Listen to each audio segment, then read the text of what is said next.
we are going to build the modal pop-up for this Get Cool Stuff button. All right, so looking at this, let's kind of think about what we're going to be building here.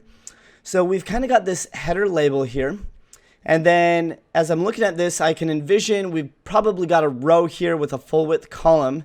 And then we've got another row with a full width column that we can actually just slap one of those form groups in that we've used before. All right, so pretty simple stuff. This is exactly what we're going to be building in this video.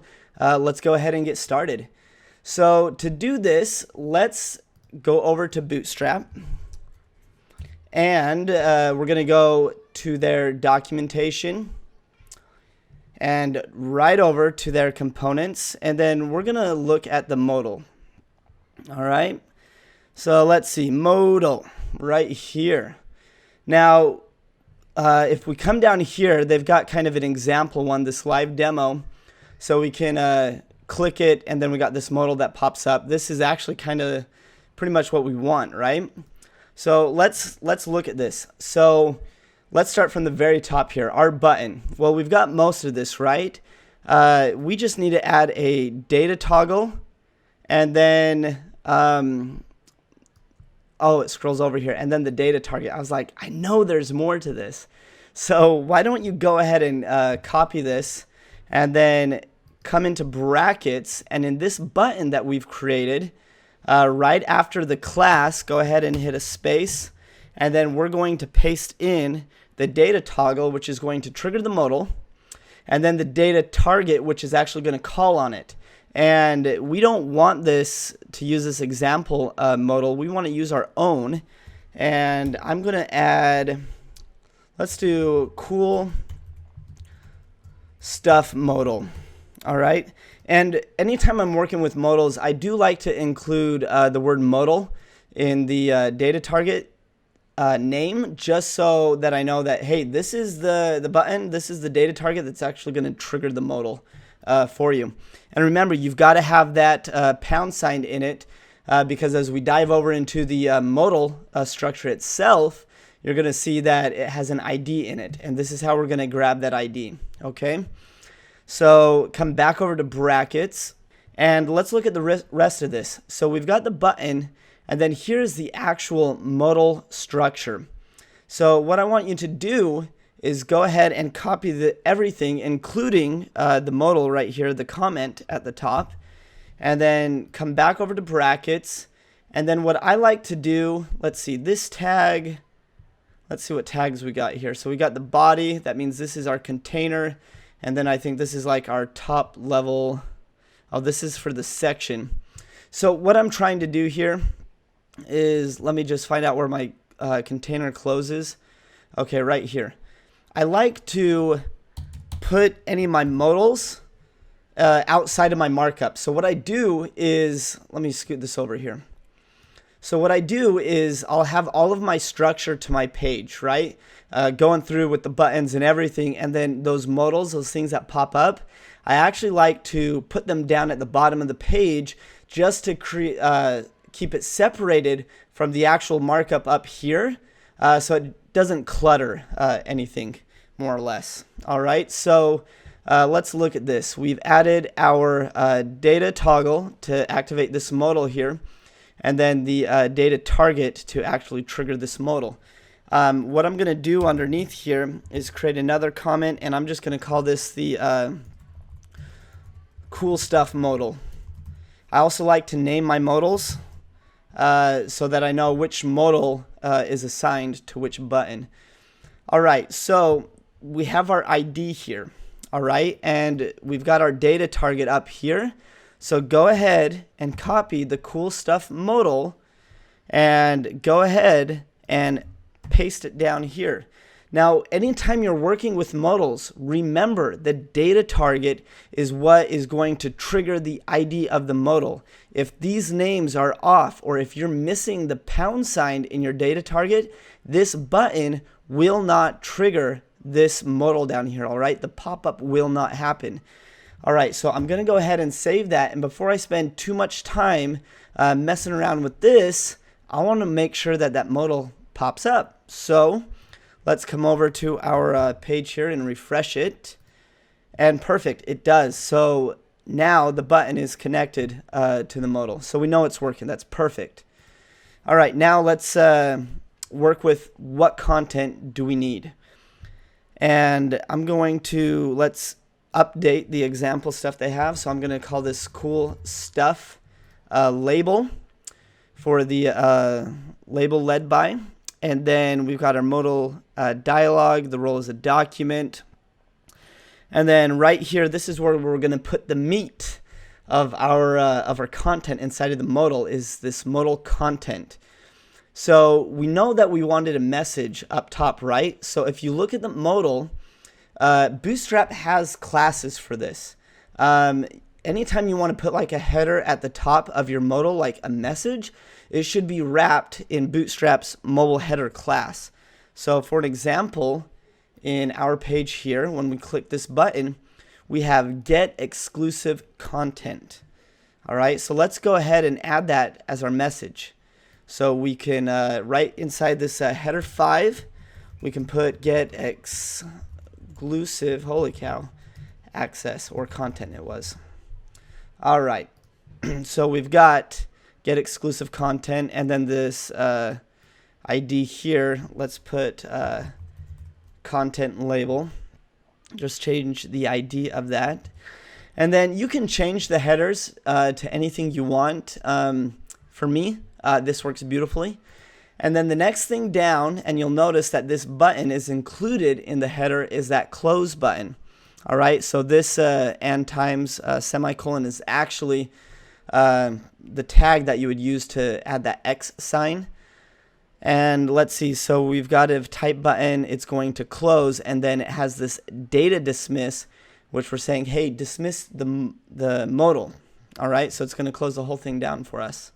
And then right in here, the modal body, this is where we're going to add the meat of everything. All right, and then at the very bottom, you can see that it has a modal footer, and it's got a close and a save button. Well, we don't need a save button, so go ahead and get rid of the save button. And then we'll go ahead and just leave the close button there. That's fantastic.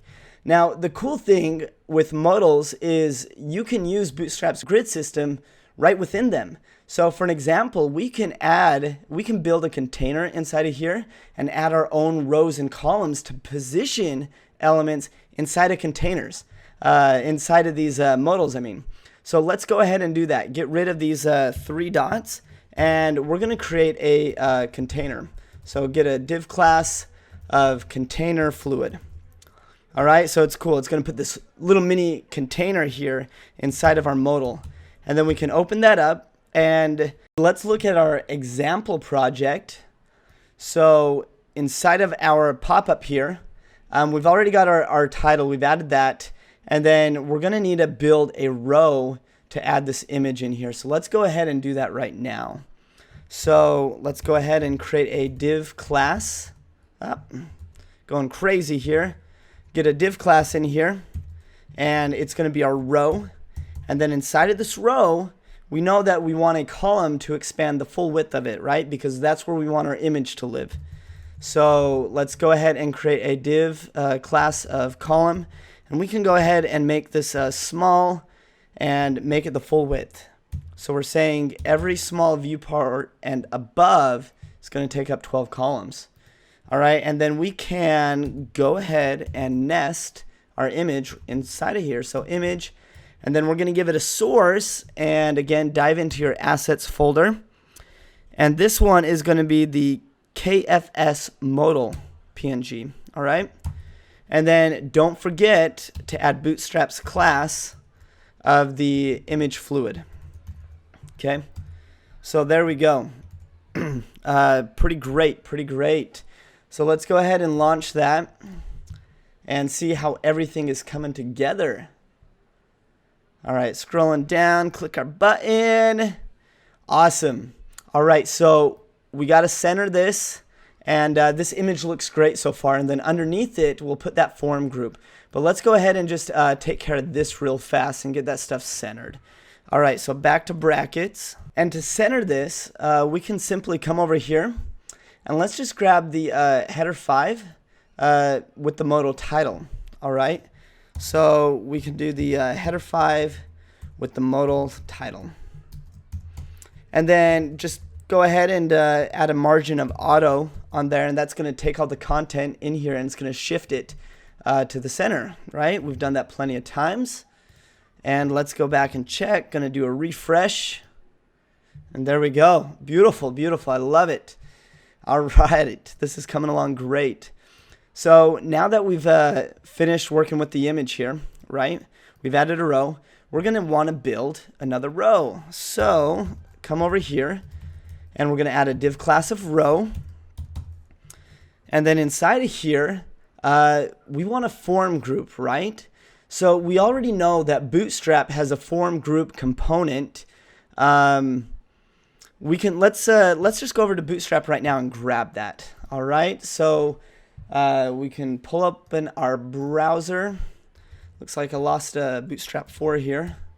Let's reopen it. All right. So Bootstrap 4, and then right over again in the documentation, we'll come over to components. And let's look for those forms again. So right in here. And we just need something simple, right? Something for a name and an email. That's it. So let's come down. And they had a simple one that we've used before. And it's this guy right here. All right. Very easy. So go ahead and copy that and back into brackets. And I'm going to actually put this in a wrapper.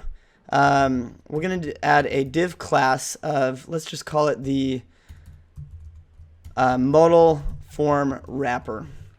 All right, because the form, I already know with the way that it's going to work. It's going to hug the edges. And if we add a wrapper to it and with this class, just add some padding, it'll actually add space around the form for us.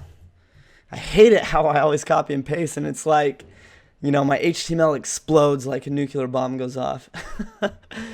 So weird.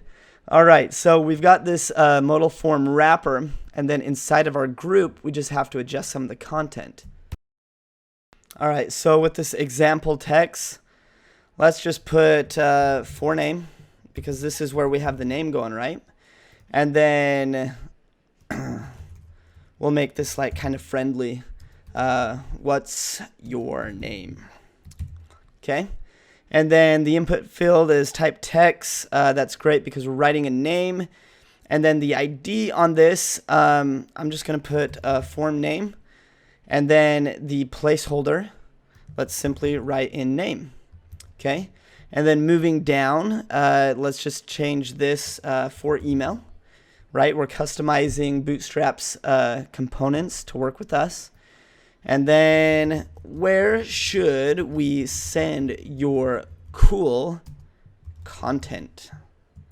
All right, kind of a friendly, inviting message. And this is actually a good practice when you're building things. Don't be afraid to talk human, all right? Don't talk like you're like some weird robot or something, right? We don't want that. And then we'll give this a form email and then a placeholder text of email. All right. And then let's do something with this modal form wrapper class that we wrapped our form in. I'm going to copy this and go ahead and paste the class in there. And then on this wrapper, I'm not going to add anything yet because I want to show you the difference in the padding that we're going to add. And oh my word, big red flag, guys and gals. We've got a row here, and look what we've like put inside of it. All right, not like we're putting a wrapper in a form. We got to nest the stuff inside of a column. Remember? You guys probably caught it before me. So let's go ahead and add that column class of 12 because the form just needs to expand the total width of this, and then go ahead and cut the closing tag. And this is where our row ends. And so right inside of that, we need our column to end. So we've got a row, our column, and then the wrapper, which takes care of this. So let me save both sides here. come over to the project, refresh, and there we go. So now we've got a column. This expands everything. You can see it's hugging, especially the image up here. So let's do the last thing and come over here and add that wonderful padding of 2 rem. All right, I love it. Love it, love it. Let's come back and refresh. Check it out. Look at that. Look how it's separated everything. It looks fantastic. So that's it. That is an introductory to modals. We have learned how to trigger them with buttons, and then on top of that, how to use Bootstrap's grid system and build and organize content within them. So we're going to be using modals a couple more throughout this project, which is going to be fun.